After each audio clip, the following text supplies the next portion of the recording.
مولانا فضل الرحمان نے تختیہ تختہ کے لیے جنگ شروع کر دی، کوئی جماعت ان کا ساتھ نہ بھی دے وہ خود آزادی مارچ کا مقصد پورا کر کے رہیں گے۔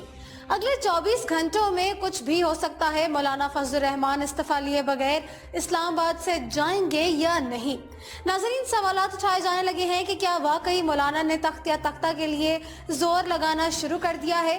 کاف لیگ کے قائدین نے انہیں رام کرنے کی کوششیں شروع کر دی ہیں، لیکن ذرائع کا کہنا ہے کہ مولانا آزادی مارچ کو ختم کرنے کے لیے کسی بڑی گارنٹی کے بغیر نہیں ٹلیں گے۔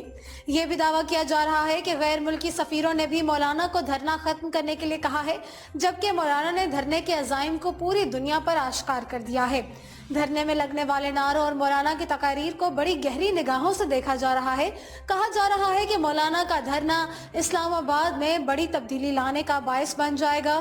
انہوں نے ملک کی دوسری دو بڑی سیاسی جماعتوں سے بھی زیادہ پاور شو کر دی ہے اور کہہ دیا ہے کہ اگر کوئی دوسری سیاسی جماعت ان کا ساتھ نہیں دیتی تو پھر بھی وہ خود اپنی جماعت کے بلبوتے پر آگے بڑھ جائیں گے۔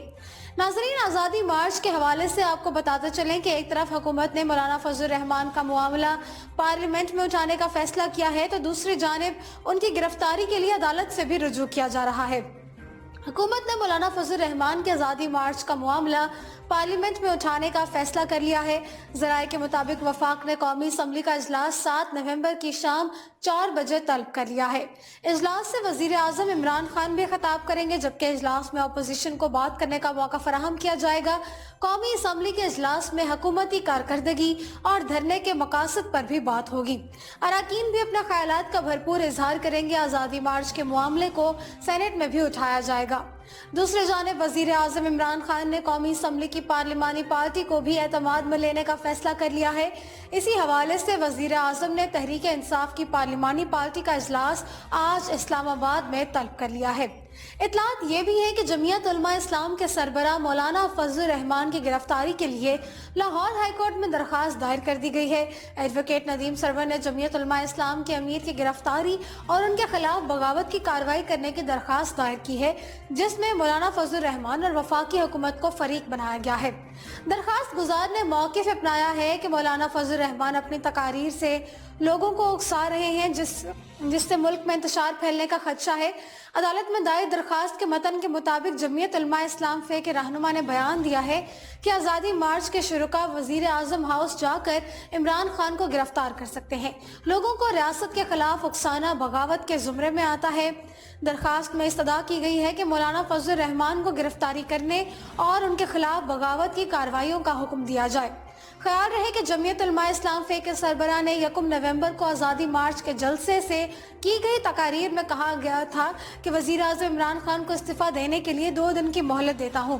انہوں نے کہا تھا کہ ہم پرامن لوگ ہیں اور امن کے دائرے میں ہیں، وگرنہ انسانوں کا یہ سمندر اس بات کی قدرت رکھتا ہے کہ وزیر اعظم کو گرفتار کر سکتا ہے۔ مولانا فضل الرحمان کے اس بیان پر کئی سیاسی رہنماؤں نے بھی تشویش کا اظہار کیا تھا۔ دوسری جانب آزادی مارچ کے آئندہ لائحہ عمل کے لیے مولانا فضل الرحمان آج دوپہر کو آل پارٹیز کانفرنس کا طلب کریں گے، لیکن مسلم لیگ نون کے صدر شہباز شریف اور پاکستان پیپلز پارٹی کے چیئرمین بلاول بھٹو زرداری مصروفیت کے باعث شریک نہیں ہو سکیں گے۔ اس صورتحال پر معروف صحافی ہارون رشید کا کہنا ہے کہ مولانا فضل الرحمان تقاریر کے حوالے سے تضادات کا شکار ہے، وہ معاملات کو تصادم کی طرف لے کر جانا چاہتے ہیں۔ ہارون رشید نے مزید کہا کہ 2 آدمی سب سے زیادہ تصادم چاہتے ہیں، ایک نواز شریف جس نے پیسے دیے ہیں اور دوسرے مولانا فضل الرحمان جو عمران خان سے انتقام لینا چاہتے ہیں۔ ہارون رشید نے مزید کہا کہ جس شخص نے بھی دھرنے کی سیاست سے سمجھدار لوگوں نے کی ہے، اس کی مخالفت کی ہے۔ میں تحریک انصاف کا حامی تھا اور عمران خان کا قریبی دوست بھی تھا، اس کے باوجود میں دھرنے کی مخالفت کی۔ میں نے ڈٹ کر کہا تھا کہ عمران خان کی دھرنے کی سیاست سے ان کی اپنی سیاست ختم ہو جائے گی۔ اگر وہ دھرنا نہ دیتے تو 40 سے 50% ووٹ زیادہ حاصل کر لیتے۔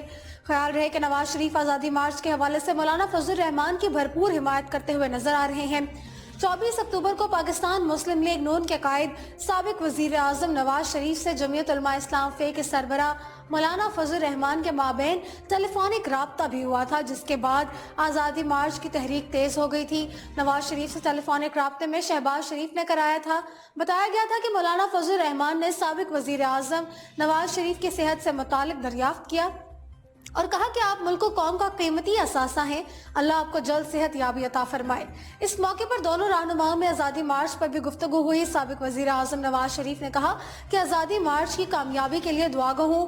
نون لیگی کارکنان بھرپور جذبے کے ساتھ آزادی مارچ میں شرکت کریں گے۔ مولانا فضل الرحمان نے آزادی مارچ کی حمایت پر نواز شریف کا شکریہ ادا کیا۔ تاہم آزادی مارچ اسلام آباد میں پہنچنے کے بعد مولانا جمع غفیر دیکھ کر یو ٹرن لینے پر مجبور ہو گئے ہیں۔ انہوں نے ڈی چوک جانے اور وزیر اعظم کو گھر سے گرفتار کرنے کا بھی اعلان کر دیا تھا، جس کے بعد نون لیگ اور پیپلز پارٹی نے اپنی راہیں جدا کرنے کا بھی اشارہ دے دیا ہے۔ کہا جا رہا ہے کہ مولانا فضل الرحمان تختیہ تختہ کا کھیل شروع کرنا چاہتے ہیں اور عمران خان سے انتقام لینے پر تل گئے ہیں۔ انہوں نے رہبر کمیٹی پر بھی عدم اعتماد کرتے ہوئے فیصلوں کا اختیار اپنے ہاتھوں میں لے لیا ہے۔ میڈیا رپورٹس کے مطابق گزشتہ روز مولانا فضل الرحمان کی زیر صدارت ہونے والے طویل اجلاس میں مولانا نے رہبر کمیٹی کے فیصلوں اور تجاویز پر عدم اطمینان کا اظہار کیا تھا، جس کے بعد کنوینر رہبر کمیٹی اکرم خان درانی کو مولانا فضل الرحمان سمیت کئی ارکان کے سامنے طویل وضاحتیں دینا پڑیں۔ مولانا فضل الرحمان نے رہبر کمیٹی کے کنوینر اکرم درانی سے گلہ کرتے ہوئے کہا تھا کہ رہبر کمیٹی کس قسم کی تجاویز مرتب کی ہیں۔ مولانا فضل الرحمان نے اکرم درانی کو فوری طور پر آل پارٹیز کانفرنس بلانے کا انتظام کرنے کی ہدایات کر دی تھی۔ جی ناظرین، فی الحال اردو پوائنٹ اسٹوڈیو سے اتنا ہی۔